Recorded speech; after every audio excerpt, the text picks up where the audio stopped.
Ça, c'est la Matucita au Labo le 6 janvier 2023.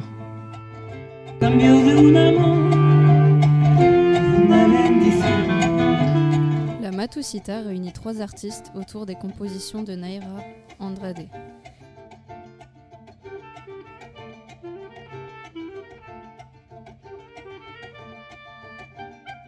Les textes, souvent chantés, parfois scandés, sont incarnés. Ils disent la vie d'ici et d'aujourd'hui, ses passions, ses contradictions. La Matucita transgresse les frontières pour nous livrer une musique singulière, typée et inclassable.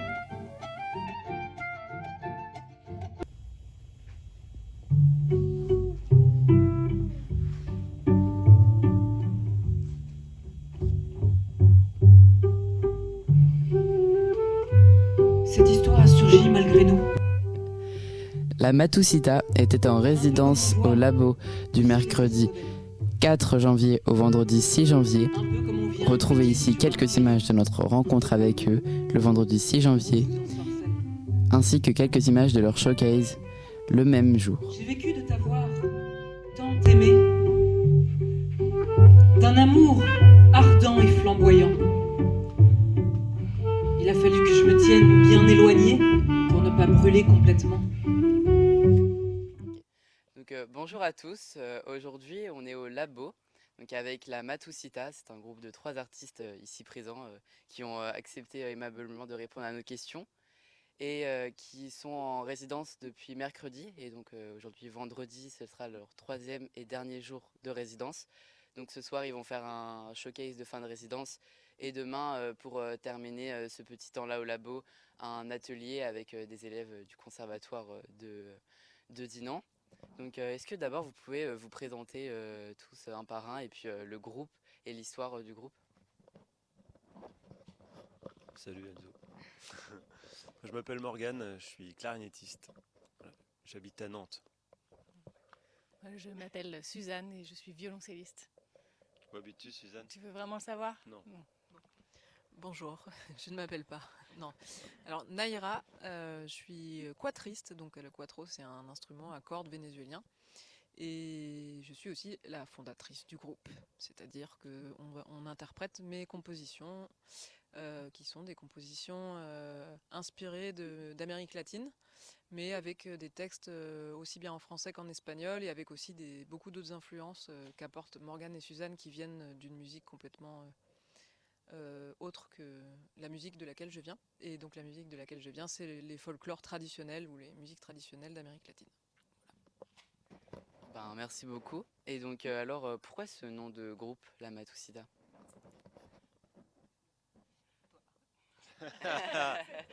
Merci.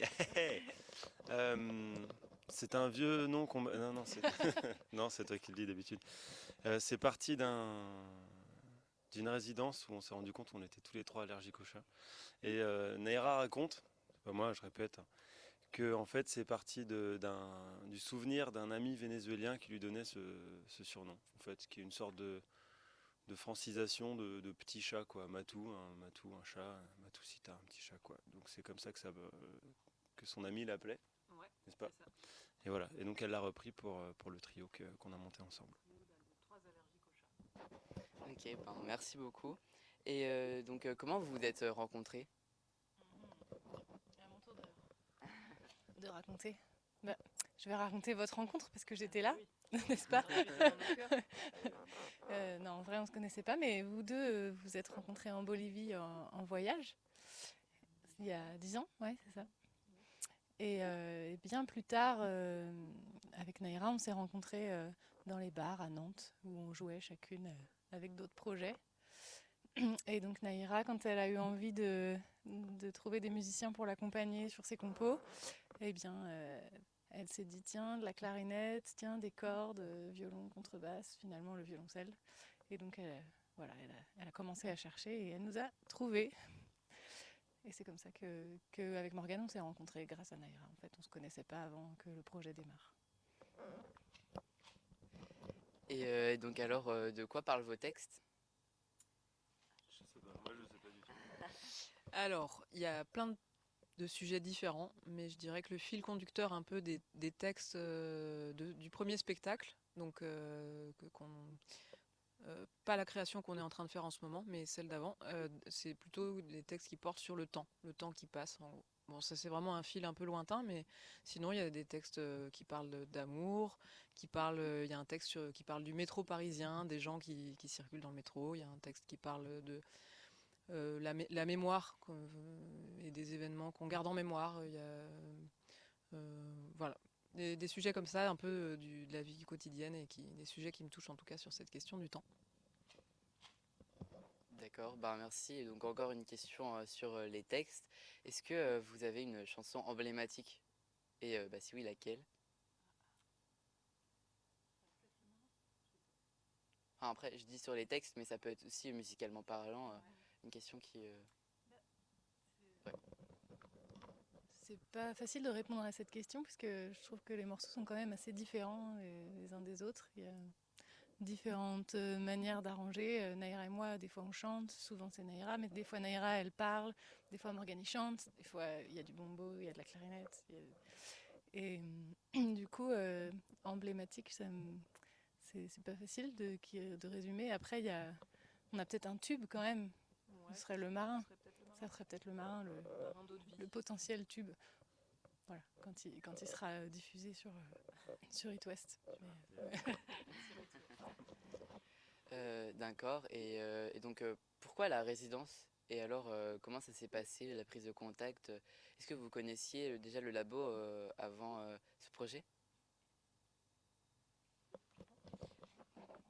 Alors, on est venu en résidence il y a 3 ans pour créer une partie du premier spectacle qu'on a tous les trois. Moi, j'avais eu un contact avec Renaud du labo par contact interposé, notamment de gens du Pont Supérieur de Rennes. Et on avait gardé le contact parce qu'on avait été super bien accueillis ici pour la première résidence. Et donc, j'ai recontacté Renaud récemment pour mettre en place cette deuxième résidence pour un deuxième. Dans l'idée, c'est un petit point de départ pour aller vers la création d'un nouveau spectacle. Merci beaucoup. Et donc, quels sont vos projets en cours et pour le futur?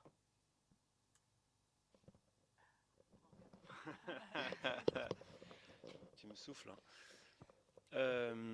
Projet en cours, on a fait un album il y a 2 ans. Il y a 2 ans, on a enregistré un album entre deux vagues de Covid, je crois, quelque chose comme ça. Et là, ça fait une bonne année et demie qu'on tourne vraiment autour de ce projet-là. Donc l'idée, c'est de continuer à le faire tourner.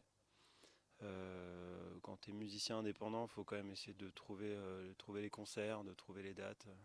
Voilà, c'est pas facile de jouer tout le temps pendant l'année aussi. Il y a des périodes hautes et périodes basses. Donc l'idée, c'est de continuer à jouer ce spectacle-là. Il faut aussi créer des outils de communication, des outils de diffusion, donc faire des vidéos, des clips, enregistrer des morceaux. Donc ça... comment ?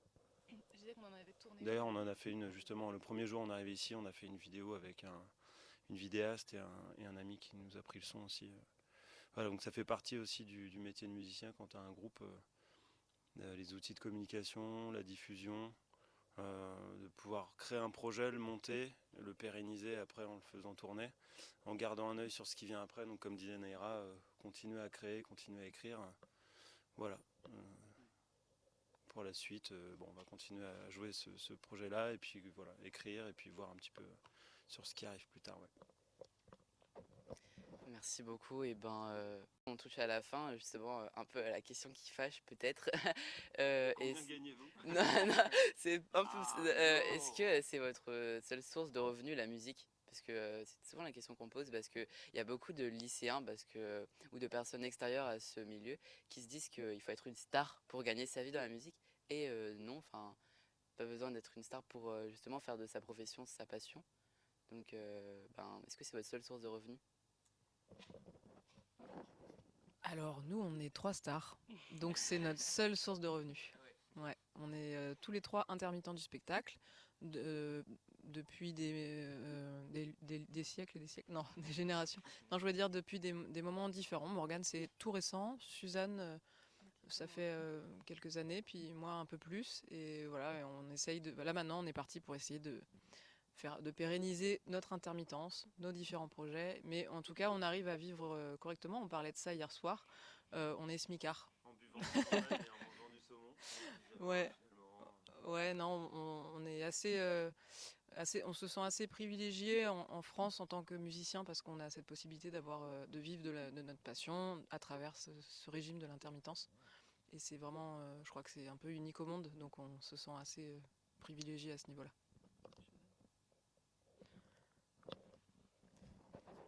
Du coup, on arrive à en vivre en faisant suffisamment de concerts, donc pour avoir ces histoires de statut d'intermittence, en sachant aussi que clairement la musique elle fait partie de nos vies à tous les trois à plein temps quoi. Enfin, faut aussi imaginer qu'elle est partout. Enfin moi en tout cas je parle pour moi, mais je pense que les filles aussi.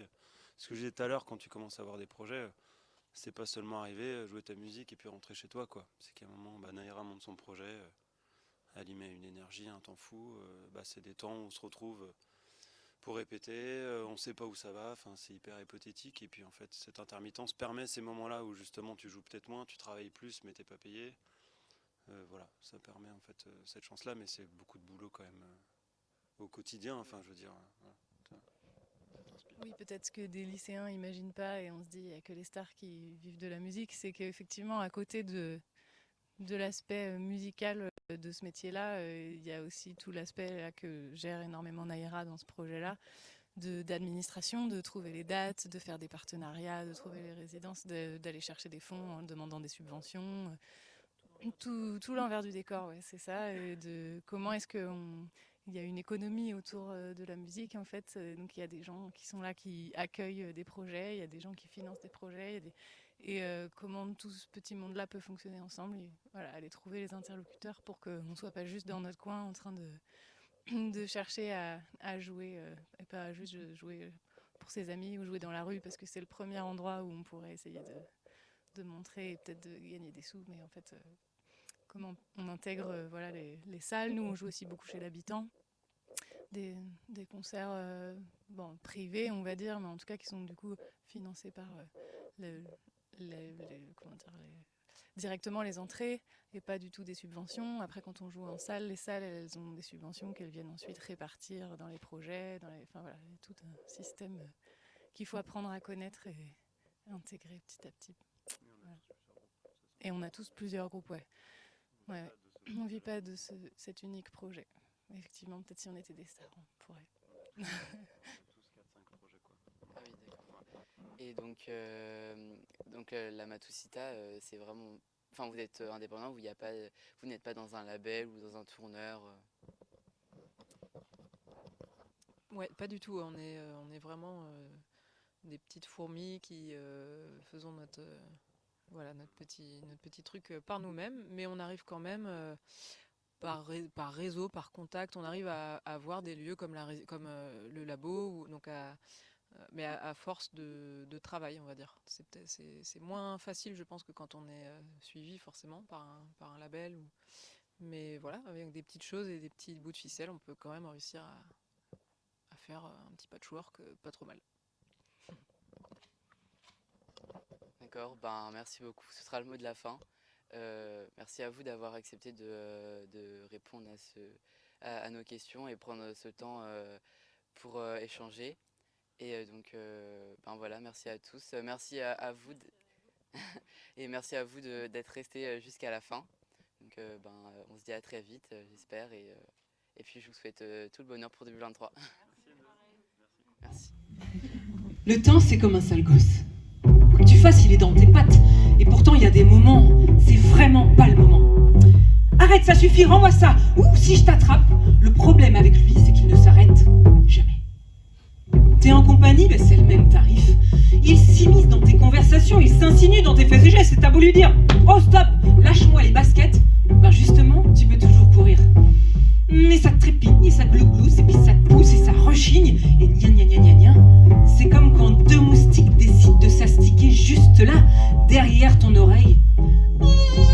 Ah, sarcastique, diabolique, colérique et collégramme, badadam, ça tombe, ça chiale, et ça te plombe le moral.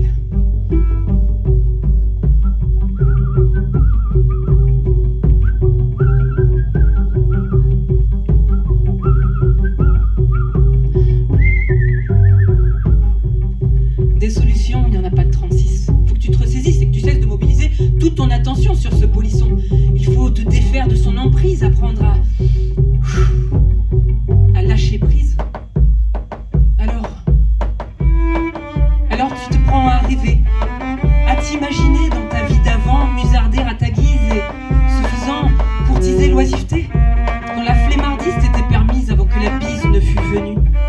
Et ces saisons qui s'éternisent, tu te plaisais à les aimer juste pour ce qu'elles étaient, un horizon joyeusement dépourvu de projection.